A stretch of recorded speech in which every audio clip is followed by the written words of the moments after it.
नमस्कार, आप देख रहे हैं हितैषी की जंग न्यूज़। सटीक खबरों के लिए जहां एक बीएसएफ में तैनात जो कि इस समय पंजाब में बीएसएफ में तैनात है, उनकी दुखद भरी कहानी सुनकर आप भी हैरान रह जाएंगे। उन्होंने बताया उनके भाई को बरला पुलिस के द्वारा साजिश के तहत पुलिस ने फंसा दिया गया, जबकि गांव में एक व्यक्ति की मृत्यु यानी मर्डर 20 तारीख को हुआ था, जबकि पुलिस के द्वारा 22 तारीख को उनके भाई को उठा लिया गया, जिसकी एसएसपी अलीगढ़ को उन्होंने फोन के द्वारा ईमेल के द्वारा सूचना दी। तो कहा कि अगर आपका भाई है निर्दोष है तो आप छोड़ दिया जाएगा। यानी पुलिस ने जिस समय उठाया था किसी भी तरह कोई आरोप नहीं बताया कि कोई भी आरोप नहीं है और बगैर उसके पूछताछ के, जबकि उस मृतक की एफआईआर अज्ञात के नाम हुई थी, जबकि कॉल डिटेल निकालने से मृतक के परिवारजन का ही कॉल डिटेल आई है।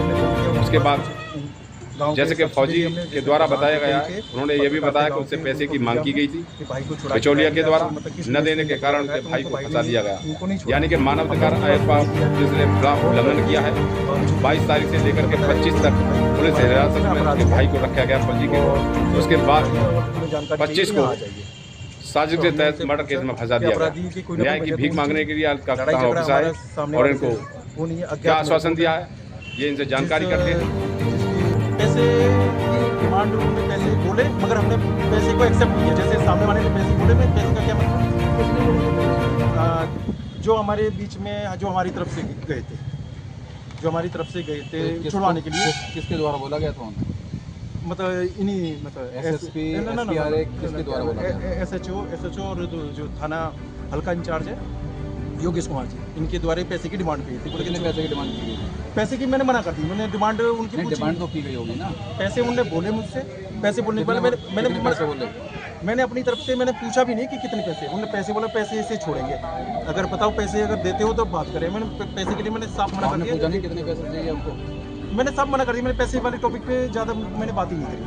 मैंने जब निर्दोष है हम, ना पैसे से मतलब ना वो मतलब है, हम सीधे एसपी साहब के। कैसे लग रहा है आपको भाई निर्दोष है? क्योंकि इसके बाद हम जब 25 तारीख को हम पहुँचे वहाँ पे क्या बोलते थाने पहुँचे, तो हमने उनसे पूछा किस केस में आपने पूछा रखा है, क्योंकि हत्या करने की कोई ना कोई वजह होती है। तो जब हमने वजह पूछी कुछ मिला ही ना, तो उनसे हमारा कोई लड़ाई झगड़ा आज तक ना, भाई का कोई आपराधिक मामला, ना कोई जमीन जात में किसी भी तरह का कोई आपराधिक मामला ही नहीं है, कोई भी मैटर ही नहीं है आपस में। तो हत्या करने का वजह क्या है? तो उन्होंने एक मनगढ़ंत कहानी बता दी कि तुम्हारे छोटे भाई मतलब वाइफ के साथ अवैध संबंध थे, इस वजह से उसने हत्या कर दी। तो इस वजह से डाउट में हम भी पड़ गए। तो काम वाले या जिसने भी ये बात सुनते हैं तो अवैध संबंध के चक्कर में आदमी बोल सकता है कि हाँ भाई हत्या करेगी। तो फिर हमने अपने भाई से 26 को मुलाकात करी, 26 मार्च को। फिर हमने घर में भी मुलाकात करी, घर में हमने सब गए तो घर में आए पे जो अनपढ़ फॉर्म वो रखी हुई है, चीज़ की जानकारी है और सबको भी बताया इसको मालूम। पुलिस ने जो मोबाइल नंबर बताया है, जो दिनेश कुमार मतलब जो उसकी पत्नी है, जो उसकी पत्नी पर जो मोबाइल नंबर खोला है, जो नंबर खोला है वही नंबर से शिवनारायण बात कर रहा था। और जो मृतक के परिवार है कृष्ण कन्हैया कुछ नाम है, उनकी पत्नी लक्ष्मीगिरी है, उन्हीं का नंबर है जिसमें उनके बयान जा रहा है। पुलिस ऐसे तो भी पता है। तो एक ही नंबर 2 शख्स पे दिखा रहे हैं, वो मृतक की भाभी पे भी दिखा रहे हैं और सुभाष की पत्नी पर भी दिखा रहे हैं। और उनने हमें कॉल रिकॉर्डिंग बताई कि कॉल रिकॉर्डिंग है, वो फोटो है। तो हमने बोला कि हमें फोटो भी दिखा दो, कम से कम हमें संतुष्टि तो भाई मर्डर करने की कोई वजह है।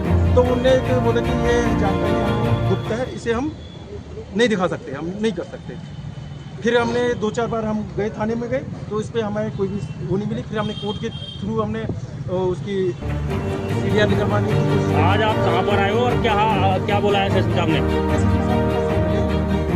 रिक्वेस्ट बताइए का हमारे जो कमांडेंट है उनने भी यहाँ पे एक लेटर दिया है। लेटर यहाँ पे पहुँच चुका था। फिर इसके बाद हमने अपनी बात रखने के लिए यहाँ पे आए हैं 25 यहाँ पे। आज यहाँ पे आने के बाद एसएसपी साहब ने हमने दोबारा जांच के लिए हमने रिक्वेस्ट लिखी दोबारा एसपी साहब, तो वो इस केस की दोबारा से तहकीकात करेंगे और एक आश्वासन दिया है अगर भाई निर्दोष है तो ठीक।